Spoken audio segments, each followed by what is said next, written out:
Good Sunday morning out there, everybody. Hope everybody's having a great weekend. We got lots to unpack here in this video. We're talking about daily severe weather chances here through the rest of the weekend into early next week, as well as here a very big, powerful heat wave here taking center stage across the southwest and central plains as we head here through the rest of the month of July, and then followed by a very active severe weather pattern across the Midwest, Great Lakes, and Ohio Valley as we kind of end the month of July as well, and then looking ahead here at the active tropical weather across the eastern Pacific here, and then the Atlantic season that will really start to ramp up as we head here through the rest of July and into early August. So welcome back, everybody. If you have not subscribed to the YouTube channel, definitely do so down below here. Trying to get closer to 300 subscribers, so definitely would mean a lot to me. So thank you very much for doing so, and also like the video here at the end of the video as well. So looking here at your Sunday afternoon here, we got a very strong ridge across the southwestern United States, and ahead of this ridge and also on the northern periphery, we got kind of some troughing and a little bit of some stronger flow around the ridge here as a high pressure system generally spins clockwise here. So we got that stronger flow, and we got a lot of heat out there. We got temperatures here in the 90s, well into the hundreds here across portions of Montana, down through the Dakotas here, all the way down into the Red River area, North Texas, southern portions there of Oklahoma, approaching that 110 degree mark as we head here into the afternoon today. Looking here at what we can see on the vorticity signature, we can see a lot of your vorticity starting to show up with a lot of energy across portions of the Ohio Valley, southern Great Lakes as we head through the day today. And there's that strong trough that I'll be talking about here for early next week starting to emerge across the Pacific Northwest here on the afternoon here today. So we'll definitely watch that as well. But looking here at today, the Storm Prediction Center has upgraded a couple areas here to a slight risk of severe weather. One of those areas being here the lower Missouri Valley from downstate Illinois, western Kentucky, portions here of northern Arkansas, southeastern Missouri. The other area being southern Ohio, northeastern Kentucky, as well as western portions of West Virginia as well, including the Charleston area, getting back towards portions there of Cincinnati. We also do have a slight risk, again, down into portions of Cape Girardeau, Carbondale, Paducah, Kentucky, and then getting down just to the north and east of Jonesboro, Arkansas. We even have a couple smaller marginal risk areas, one across portions of southern Montana, including the Billings, Helena area, and then a smaller one, kind of marginal risk area across northeastern North Dakota and northwestern Minnesota here for today. Looking at the individual hazards here for the storms, we can see some wind, maybe 5 to 15% chance of wind across mainly the Ohio Valley, getting back into the mid-south, and then that 5% chance of wind across portions here of southern Montana and across portions here of northwestern Minnesota, northeastern North Dakota. And then we got a smaller area here of some hail, 5% across portions of the mid-Atlantic as well as the lower Missouri Valley, and then up into portions of northwestern Minnesota, northeastern North Dakota as well. And then that tornado risk is kind of that 2% tornado risk down toward the Paducah, Kentucky area, Evansville, Indiana, here portions of western Kentucky, and toward the Cape Girardeau area here in Missouri as well through the afternoon and the evening. So timing this out, we do have a complex of showers and storms with some heavy rain, maybe some small hail, gusty winds here, a lot of lightning across portions of downstate Illinois here, eastern portions of Missouri, so the St. Louis area down towards Springfield, Illinois, and Carbondale, Illinois. We're definitely seeing some of those showers and storms, maybe some of those storms kind of extending farther to the east around Toledo, Columbus, Ohio, and getting into portions there of the Indianapolis region here as well during the early afternoon hours. But as we transition to the late afternoon, 3, 4, 5 o'clock, we'll really start to see some of these storms fire up across portions of the lower Missouri Valley in that slight risk zone, and some of these storms could become severe and even tornadic. We could have some supercells across this area as we head into late this afternoon. Those will kind of translate to the east across the Ohio Valley as we head into the evening hours with a continued tornado risk, large hail risk, and a damaging wind risk here across portions of Kentucky, and then moving further to the east here towards West Virginia as we head through the rest of the evening. We do have a strong low-level jet out there, the 850 millibar winds. We do have some, winds coming in out of the west-southwest with this low-level jet around 40 to locally 50 knots. So we do have a pretty strong low-level jet, and that's why that 2% tornado risk was actually introduced. We got some low-level shear out there, and we also have the supercell composite values actually in the reds here, approaching 7 here on the, on the chart down below. So we definitely could see some higher values here showing up with the oranges, the reds. That does signify maybe some supercells starting to develop across this region as in the late afternoon and early evening hours. And then as we head into your Monday, we still got that ridge across the Four Corners region, but we're really starting to pay attention here to a strong shortwave trough across the northern Rockies here in the southwestern Canadian prairies. This is going to be the main driver for the severe weather as we head into early this coming week. And we got a lot of heat out there ahead of that trough. We got temperatures in the 90s, lower 100s from the Dakotas all the way down here to the Mexican border between Texas here and Mexico. Yeah, a lot of heat out there across portions here of the northern, central, and southern plains as we head into your Monday afternoon. But we do have that strong vorticity signature with that shortwave trough kind of moving east across the northern Rockies and the Intermountain West. Ahead of that, we do have a lot of instability starting to build across these areas, and that's why the Storm Prediction Center in their Day 2 outlook actually has a slight risk maintained across far northeastern Montana, much of North Dakota, as well as northwestern Minnesota, and then kind of an extensive area there of that marginal risk here from portions of Minnesota back westward here, northeastern South Dakota, and back here to central and western portions of Montana. Even a marginal risk zone here across the I-95 corridor here from New York City and Boston all the way south and west towards the Washington, D.C. area, northern Virginia into portions of central Pennsylvania as well as southern New York. So watching that here as well. Looking at the individual risks here on your Monday, you can see that wind risk here, that 5 to 15% here wind risk in the 5% zone. That's where that marginal risk is here for the damaging winds, the 15% chance here of damaging winds in that slight risk zone. And the same goes for that marginal risk across the I-95 corridor, that 5% chance of damaging winds as we head here into your Monday afternoon. I'm a little bit more concerned about that large hail, that very large hail threat here across portions of North Dakota and far northwestern Minnesota here. That's where the Storm Prediction Center has actually added a 15% hatched area of hail, which means golf ball size hail or larger. That 2-inch or larger hailstone potential is there as we head into North Dakota, far northwestern Minnesota, as well as we head into that Monday afternoon time frame. But we do have that 2% tornado threat across the I-95 corridor down through portions of central and eastern Pennsylvania, southern New York State here down towards just west of Boston, getting towards the New York City area here into northwestern Connecticut and southern Vermont, New Hampshire. We definitely have to watch here on your Monday afternoon as well. But starting up here across portions of the northern plains here, with that slight risk zone here, the more, the large hail potential, we see that kind of shower storm activity moving to the east across this zone here as we head through the late morning into the early afternoon hours.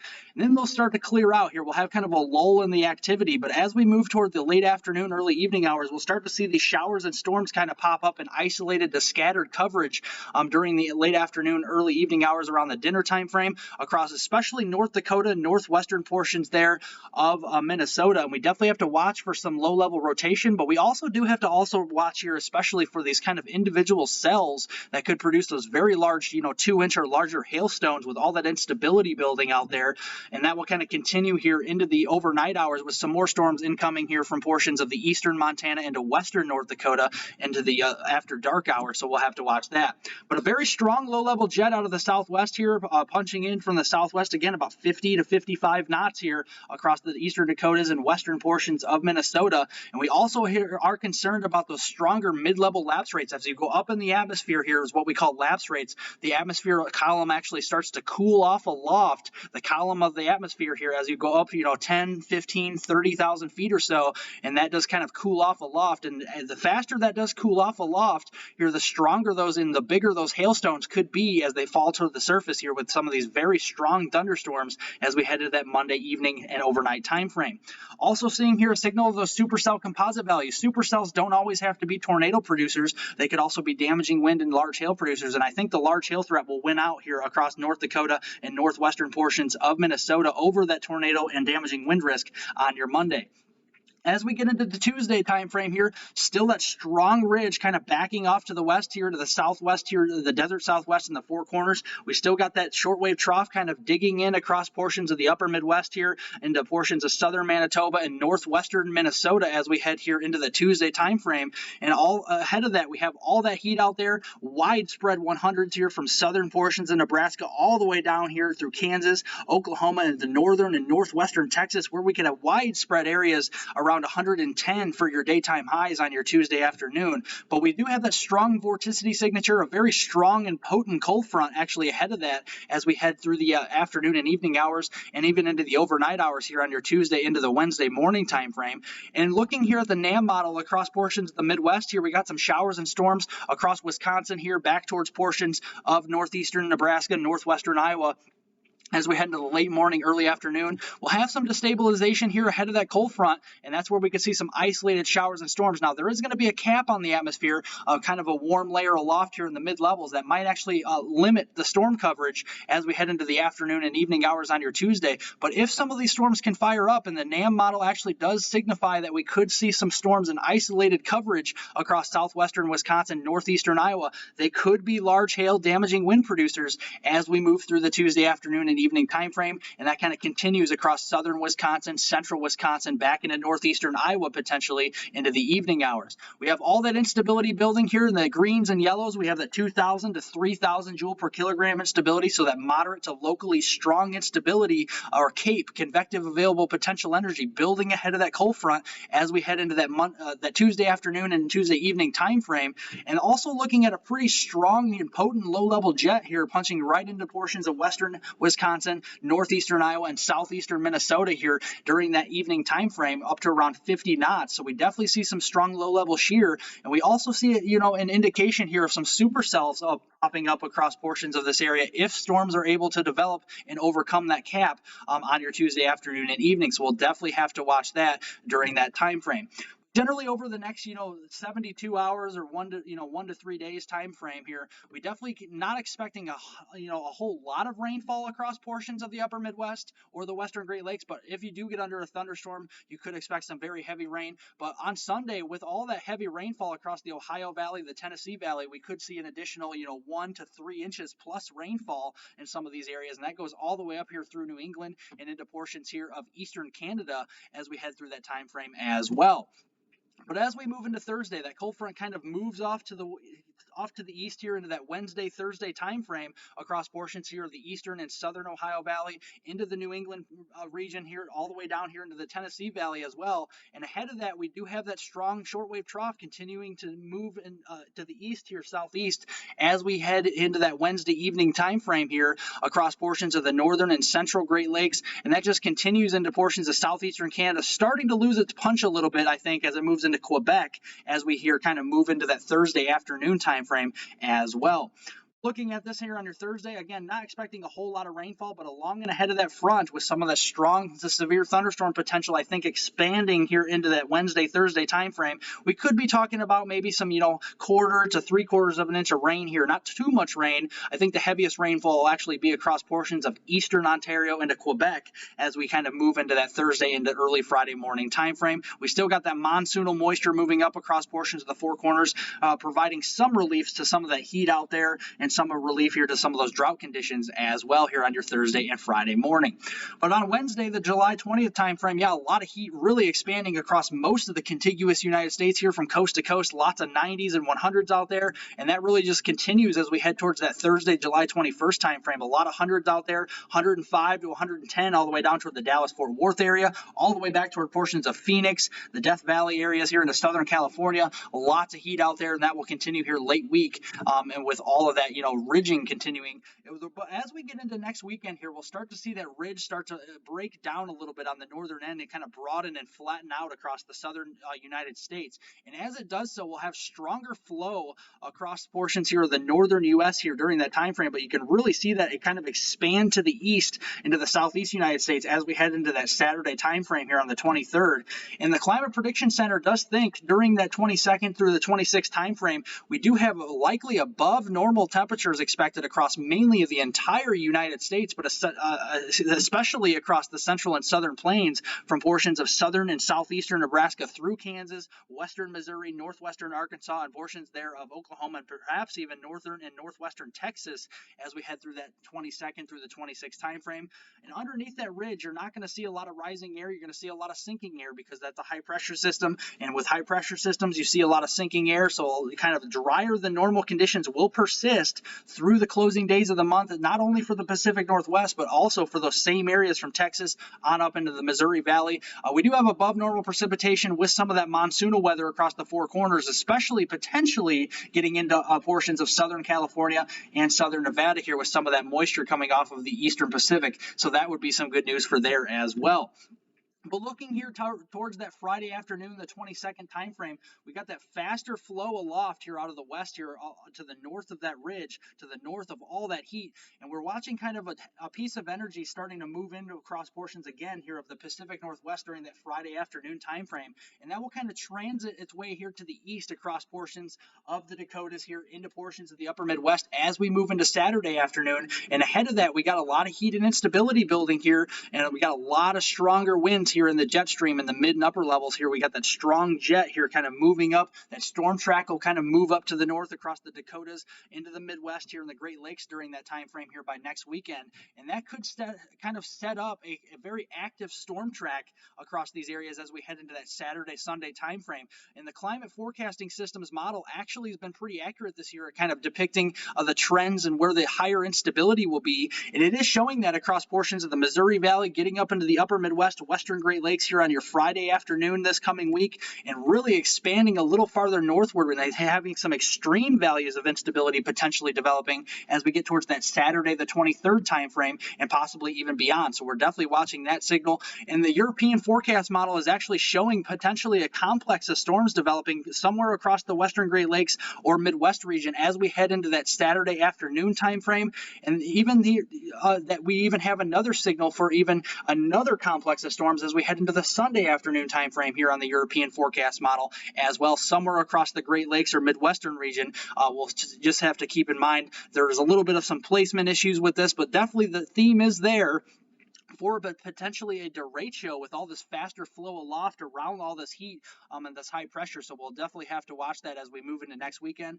And even the GDPS or the Canadian model, still kind of similar placement with another kind of complex moving through on that Sunday time frame. So there are some agreements with some of the longer range guidance that's saying, hey, we might have a complex of storms moving through the Great Lakes here as we head into next weekend. So we definitely be on high alert potentially for the impacts of a high wind event, potentially even a derecho during this period as well. And kind of looking at the frequency of progressive derechos here from May through August here, kind of taking climatologically from 1996 all the way through that 2013 period. Ground zero for derechos and progressive ones at that are across northern Illinois, southern Wisconsin, and through these very same areas where this complex of storms could set up as we end the month here of July and from this week, this coming weekend, all the way through here the following week. So we'll definitely have to watch that as we kind of move into that next weekend time frame. That is for sure. But looking kind of at the tropics here, your tropical update here, still no new tropical systems are expected here during the next 5 to 10 days, probably across the Atlantic, the Caribbean, or the Gulf. So that is some good news. We got all these waves coming off Africa, but when they do, we got a very strong high pressure system here with clockwise flow across portions of the central Atlantic. So when we do have that, we got that stronger flow here along the southern fringes of that high pressure system, steering all of these waves across the Central Americas, and that's why the Eastern Pacific has been so busy as of late, and that will just continue here at least through the next 5 to 10 days. And you can see that high pressure system here across portions of the central and northern Atlantic kind of steering that flow across the Central Americas and into the Eastern Pacific. That will only continue as we head into late this coming week, but then as we kind of move in towards late next weekend here into the following week, there are signs that this high pressure system might actually start to retreat a little farther north and westward here across the northern and northwestern Atlantic, maybe opening the door ever so slightly to maybe some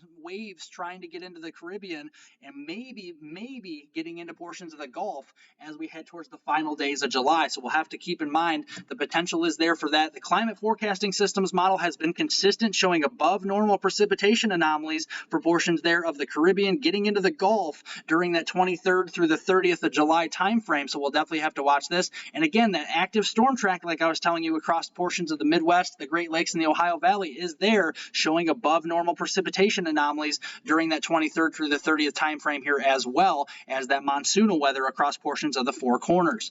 But looking across the Eastern Pacific, we do actually have Hurricane Estelle as a Category 1 hurricane right now. You can see that very strong, robust convection thunderstorm activity right off the coast here of Mexico. This will be kind of organizing itself and moving more to the north and west here over the next several days. And you can definitely see that Category 1, 80-mile-per-hour hurricane moving west-northwest here at 9 miles per hour. And it is actually expected to strengthen to at least a Category 3 major hurricane by your early Monday morning time frame and maintain major hurricane status at least through Tuesday morning next week before here kind of falling off with some kind of intensity as we head towards late next week as it encounters some cooler waters in the eastern and central Pacific Ocean. How this is important for the southwestern United States is that we have these precipitable water values. And again, if you think about a low pressure system, it actually moves counterclockwise here. So you're seeing all the counterclockwise flow. And on the eastern flanks of this, we might start to see a little bit of this moisture trying to get up into portions here of the Baja of California, southern Nevada potentially. But this system could also stay a little bit too far off to the west for any of this moisture to really kind of move up into those monsoonal areas. So we'll definitely have to watch this, and the signal kind of is there that it might be just a little too far off to the west-southwest for any of that moisture to really fully get up into Southern California. But the signal is there. If some of this moisture from this eastern side of the system does kind of get fetched up into Southern California and the desert Southwest areas, we definitely could have some beneficial rains for those areas getting towards next weekend and even the following week. So we're definitely hoping and praying for that, and we'll definitely see if we can definitely get some of those beneficial rains for those areas here in California. Well, thank you guys for watching. I know there's a long video here and a lot to get to. A lot of updates here coming here through the rest of this weekend here into next week as well concerning the severe weather, the tropical weather, and that potentially historic heat wave. So do stay tuned for that as well.